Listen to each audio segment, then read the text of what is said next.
Let's start off our day with something wonderful or hear a story about someone being marvelous. Let's make today wonderless. This is the show that gives you a daily dose of happy, uplifting, feel-good stories from around the world. Welcome to another episode of Wonderlous News. I'm Hoyt Christopher. Let's get right to it.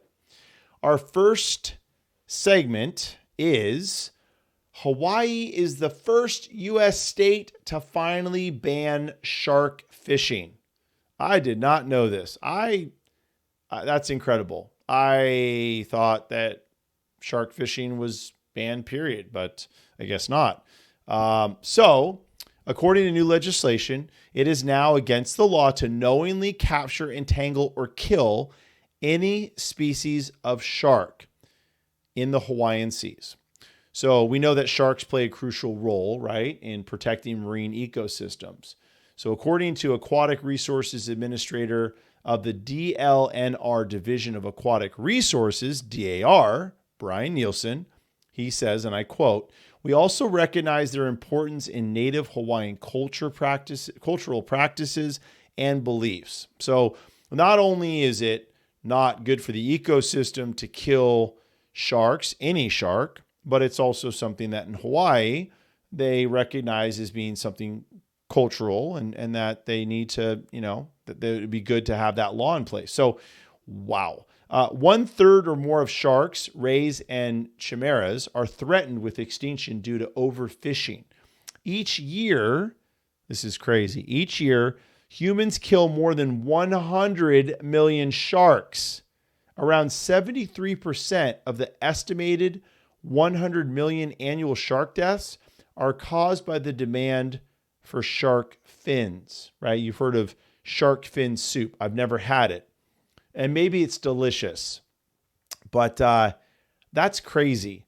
100 million sharks a year are killed, and 73% of those deaths, so 73 million, are for shark fin soup.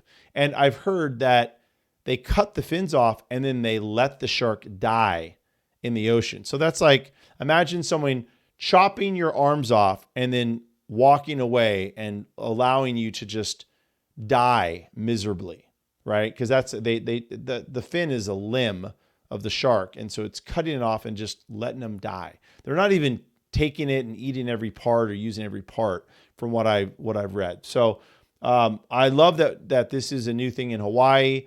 Hopefully this is something that will be more widely used, and legislation will protect more sharks. So, all right, next segment.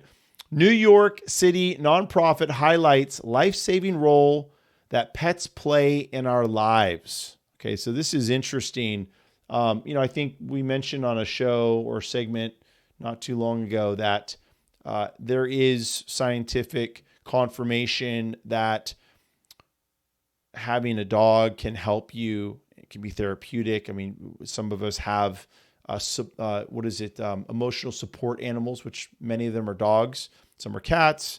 I heard some are turtles. I mean, I guess to each its own, whatever. But Pets Are a Wonderful Support, which is PAWS, that's the organization. So Pets Are Wonderful Support, PAWS, is a New York nonprofit dedicated to helping older and vulnerable adults take care of their pets, right? So this is good. So an older or vulnerable adult would be maybe someone who is low income or could be homeless or becomes homeless.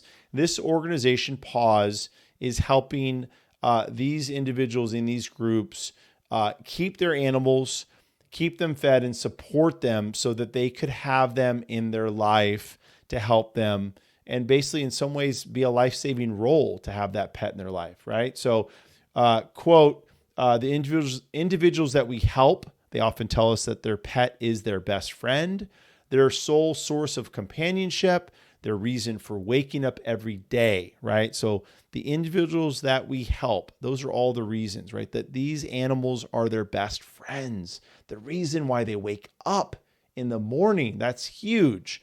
But providing pet care, physical pet care, is expensive and it's demanding. So if you're an older man or woman and you have difficulty walking, like my dad as a walker, right? So my dad, if he lived on his own without my mom, without my sister and brother-in-law and the family, my dad living on his own, he wouldn't be able to have a pet unless someone was going to walk it for him and take care of it for him because he physically can't do that. But having that pet is emotionally satisfying and beneficial to him and possibly saves his life, gives him motivation to wake up. And I'm saying using my dad, but this could be anybody. So I love that this is something that's available, and you go Paws, support Paws, Paws. All right, it's time for our Wonderlous moment of the day, brought to us by Rise by Shaman Angelina. Her link to her site on Etsy is in the description of the show, so check it out. Go there and buy some amazing jewelry. Her moment today is going to be of hot air balloons, right? So we're going to see some hot air balloons floating around, and I chose some music that I think is kind of cool. I can't remember exactly what it is, but we'll see it here. So check it out.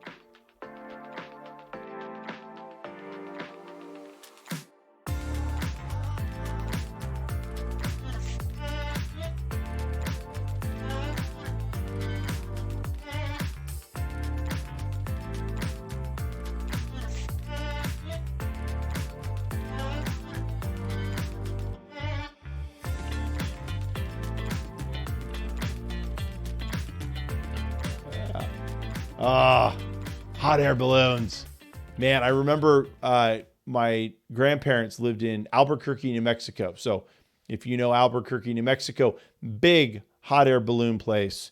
And that was a big thing. Like we would go to visit my grandparents, and sometimes we got to go solo, which was really cool. First flight alone was to my grandparents' house in Albuquerque. And we would usually go when there was a big balloon festival, hot air balloon festival, where they have just hundreds throughout the area. And it was incredible to watch them. So hopefully you enjoyed that little moment of the day. Let's go on to the next segment. So the ozone layer will soon be entirely healed. Okay, so some of you don't even know really what that means. Me, growing up, it's probably 70s, 80s. They were talking about the ozone layer was being destroyed by pollution, smog, and what have you, especially in Los Angeles. I didn't live in Los Angeles then, but they always showed how Los Angeles was covered in smog, and you couldn't see very well, and it was really harmful for you. In fact, they'd recommend that you didn't go outside and work out, run, and whatnot during certain periods of the day or certain times when the pollution rate was higher. We still have those warnings here in California and in Southern California, but really interesting that they decided. So what they said was they go, look, the UN announced that the ozone layer will be completely recovered within the next 40 years. I don't even know how this is possible, but wow. This is the layer that shields the earth from the sun, protects us and protects the earth from the sun's rays and the cancer-causing rays that it can do.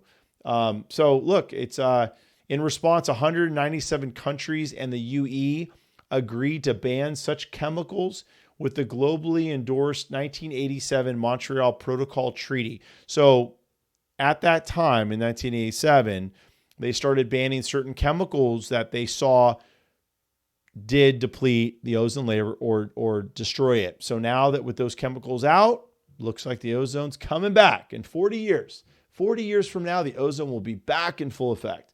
Love it. All right. Well, look, with our Wonderlous thought we're going to springboard on pollution, right? So pollution, I mean, it's everything from what we see in the air, what our cars are emitting, what factories are emitting, what we are allowing to be in the environment. So this is pollution in the air. This is pollution in the sea, water, streets, roads.